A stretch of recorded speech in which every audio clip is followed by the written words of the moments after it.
Olá, bem-vindo a mais uma aula de física. Hoje vamos estudar os movimentos em campo gravitacional uniforme, corpos que descrevem movimentos próximos à superfície da Terra em queda livre, sob as condições de lançamento vertical, lançamento horizontal e lançamento oblíquo. Fique ligado e não saia daí!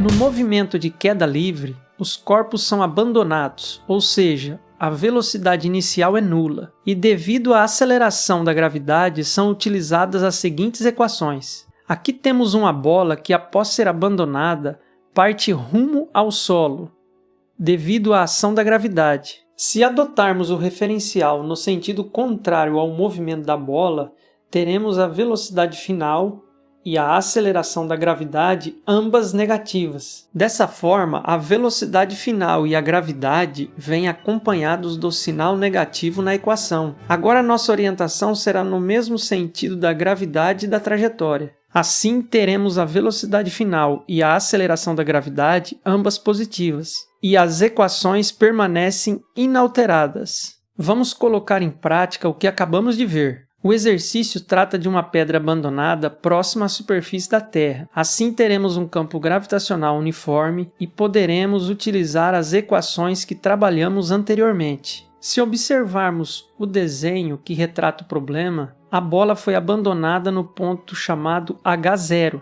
início da trajetória, no qual o tempo e a velocidade inicial são nulos. E termina a trajetória no ponto H, no qual iremos encontrar as respostas para o tempo de queda e para a velocidade de impacto. A orientação tem a mesma direção e sentido da trajetória. Nessa questão, foi adotado o referencial para baixo, pois assim não nos preocupemos com os sinais. As equações permanecerão inalteradas com sinais positivos. Vamos iniciar pelo tempo de queda. Veja que a equação é a mesma do quadro anterior, apenas foi substituído as letras S e S0 por H e H0, letras sugeridas pelo exercício que descrevem o início e o fim da trajetória. A aceleração da gravidade aparece positiva, pois a orientação tem como referência a mesma da trajetória. Dessa forma, substituímos os dados do problema na equação e obtemos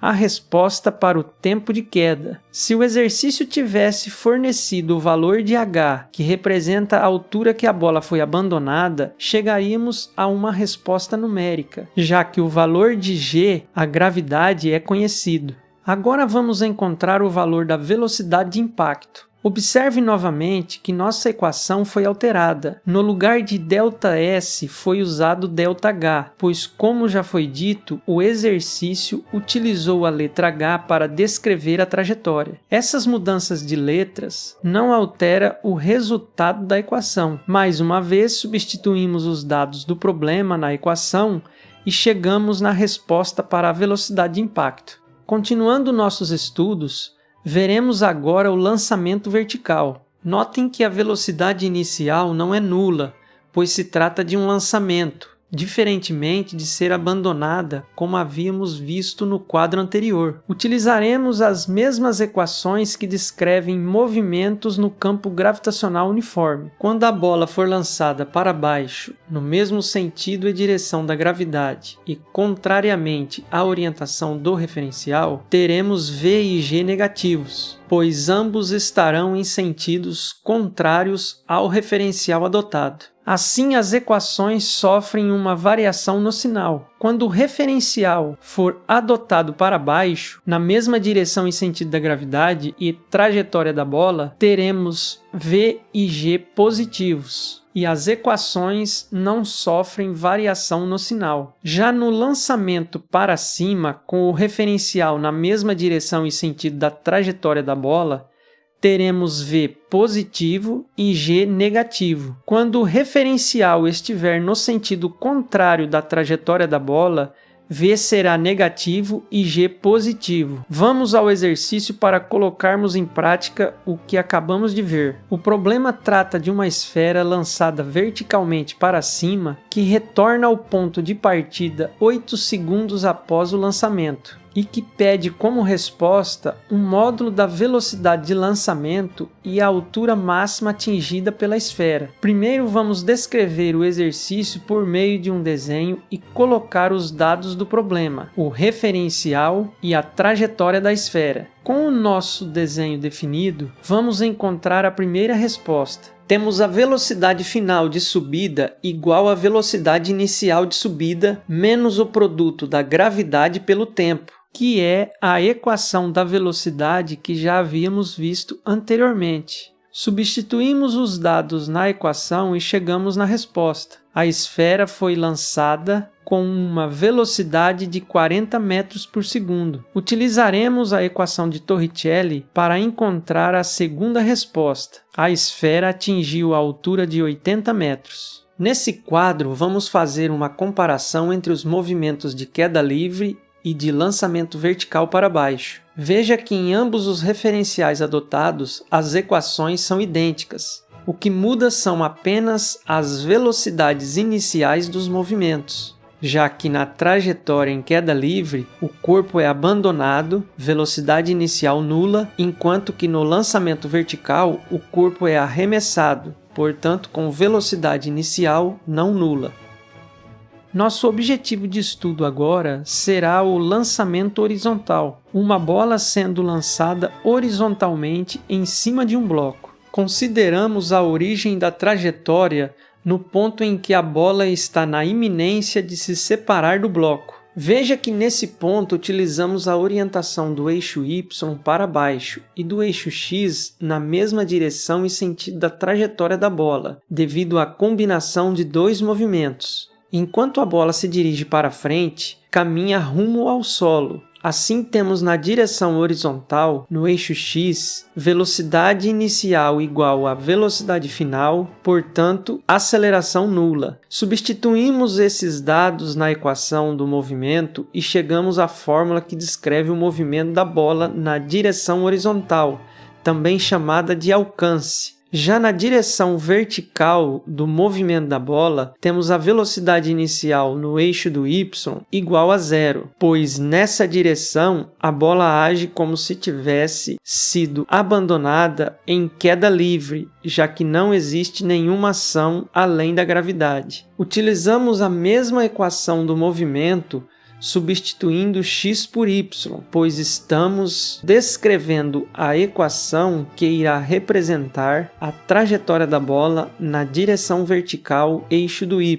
Assim, concluímos com as equações que representarão a altura que a bola caiu, o tempo de queda e a velocidade final da bola antes de tocar o chão. Como podem ver, o exercício retrata muito bem o que acabamos de ver na teoria, então vamos ao treino. Primeiro pede que calculemos o instante em que a pedra chega ao chão, ou seja, o tempo de queda. O YF representa o ponto final da trajetória da bola no eixo Y, portanto a altura. Substituímos os dados e obtemos o tempo de 4 segundos como resposta. Agora vamos encontrar a distância percorrida pela pedra, ou seja, o alcance. Chegamos à resposta de 120 metros. E por fim, o módulo de Vx e Vy, respectivamente, as velocidades finais nos eixos do x e do y. No eixo do x, como não há aceleração, a velocidade inicial e final são iguais. No eixo do y, a aceleração é a da gravidade, com velocidade inicial nula, já que na direção vertical a pedra age como se fosse abandonada. Assim chegamos ao resultado final, velocidade horizontal de 30 metros por segundo e velocidade final na vertical de 40 metros por segundo.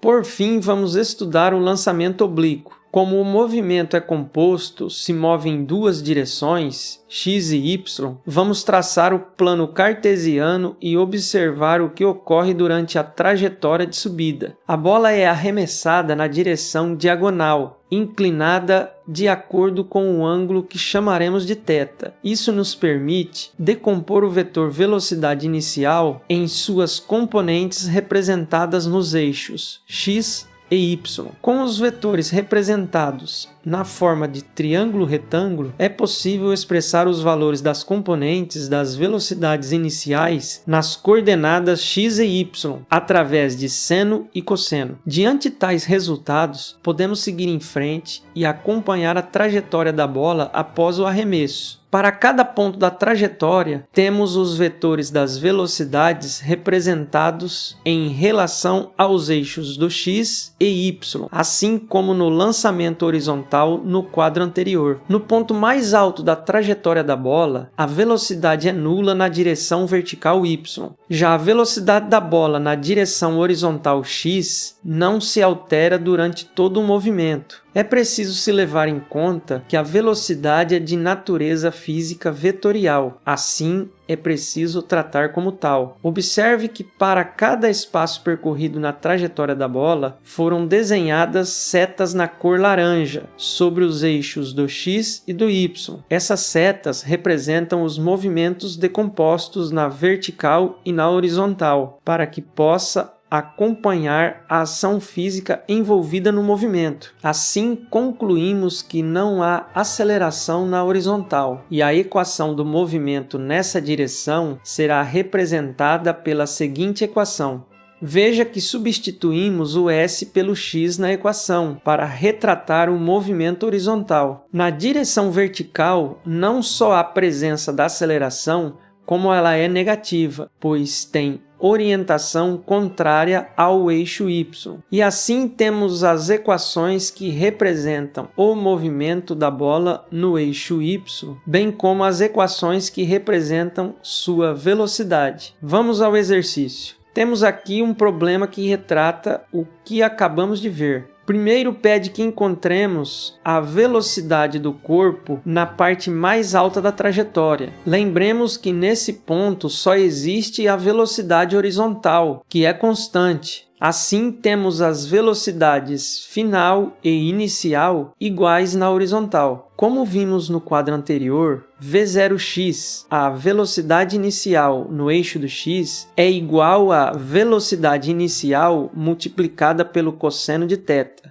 Substituímos os valores e chegamos ao resultado de 40 metros por segundo, ou seja, durante todo o trajeto o corpo permanecerá com a velocidade de 40 metros por segundo. Agora vamos encontrar o tempo que o corpo levou para chegar ao ponto mais alto da trajetória. Lembrando que nesse ponto a velocidade na direção vertical é nula. Assim, após substituir os valores na equação, chegamos à seguinte resposta. O próximo passo é encontrar a altura máxima do corpo. Após inserirmos os dados, chegamos à resposta.